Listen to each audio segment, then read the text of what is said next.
recently, and not for the first time, someone made a comment to me about my positivity and optimism being irritating to them.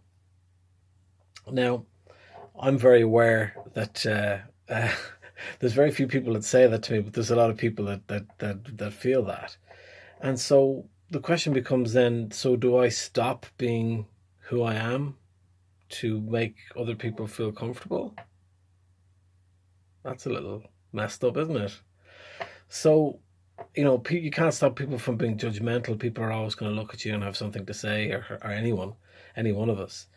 And so it kind of bothered me the other day when this person said that to me, because I was like, how does that help me?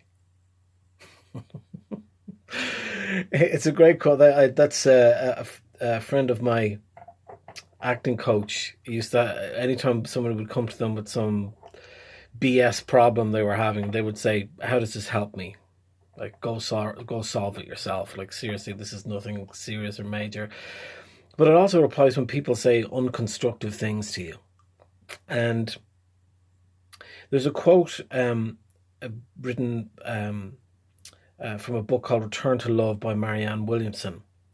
And when Nelson Mandela did his inauguration speech as president, a very pivotal moment in the history of South Africa, Nelson Mandela used this quote. And I was reminded of this when I was thinking about someone saying to me, stop being so positive, or I'm not, I don't know. They didn't, let me be fair. They didn't say stop being positive, just said, oh, Hugh, kind of thing. No, sorry, back off. Okay. How does that help me? So I'm going to explain this to you with these words, because I think this really kind of explains it to me perfectly. And Marianne says, and Nelson Mandela said, he used these same words in his inauguration speech, a very important moment, as I said, in history, as he becomes president of a country that he had spent so many years in prison.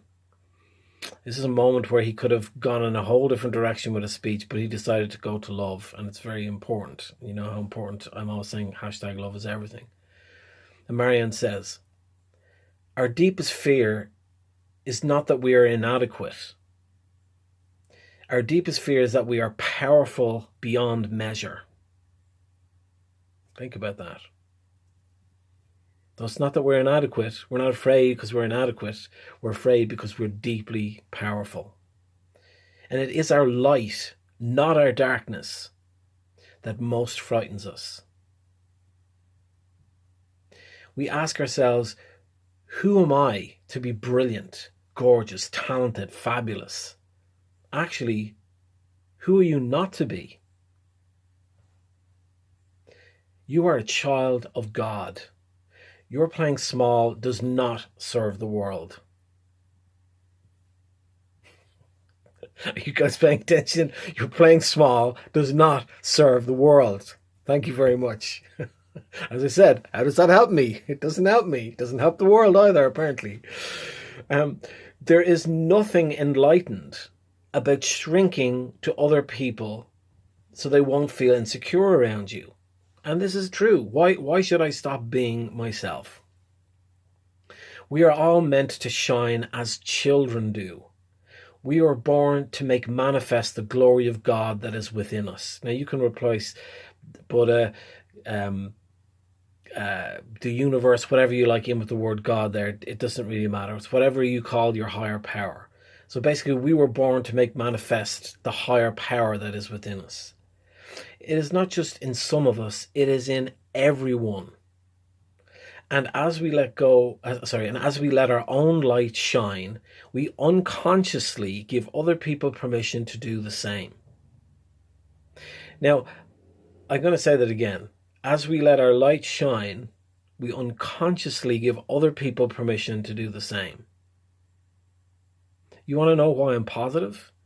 Because I've seen some dark things in my life. I've seen some really heartbreaking things. People have done some awful things to me in my life. But what am I going to do? It's done. And people make choices, and that's what they do. But my choice to be positive is not to ignore those things that have happened, but it's actually to acknowledge them and say, you know what, that's not what I want to do. That's not where I want to go, down the road of bitterness and anger and regret. What's done is done. We have to move forward. We learn from it and we move forward. That's not everybody's approach. They like to bitch and moan and grouch and and all the rest of it. That's a choice. And if that's what you want to do, bitch away. But that's not my choice. And it goes on to finishes off to say that, as I said, when we let our own light shine, we unconsciously give other people permission to do the same. And as we are liberated from our own fear, our presence automatically liberates others. And I'm going to say to you, as a parent, when I was a younger man as a parent, I don't think I was that good as a parent. Some people think, oh, you did all these great things. You took your son over to America. Yes, that was cool. That was great. But I think my best aspect of me as a parent is actually allowing my children the space to be who they are. And rather than try and teach them and say, this is what you should do this and don't do that. And sometimes I've done that, and rightly or wrongly, I just don't think that's the way to go now from experience. I think that the lessons that I teach my children, they probably tell you this the same thing, are by being who I am, by sticking to my guns, by being true to myself. And if you were to ask them, why do you love your dad? I bet you they would tell you that's one of the top things, because my dad, is not afraid to be who he is. And they know there's lots of people that are not fans of me and don't appreciate me, but that's okay. Those people inspire us. And I would send nothing but love to those people because they've inspired me, as that's not what I'm going to do. There it is. So I just wanted to make this little video, because I just was thinking about this and I saw this quote, and I thought to myself, this is perfect. This really sums up everything that I was feeling about this. So I'm not going to stop being positive. I'm not going to stop being me. Maybe it's irritating to you, but maybe it'll grow on you too. We'll see. But there it is. Live and let live. It's all a choice, and I'm choosing to be positive. Okay. Have a wonderful day.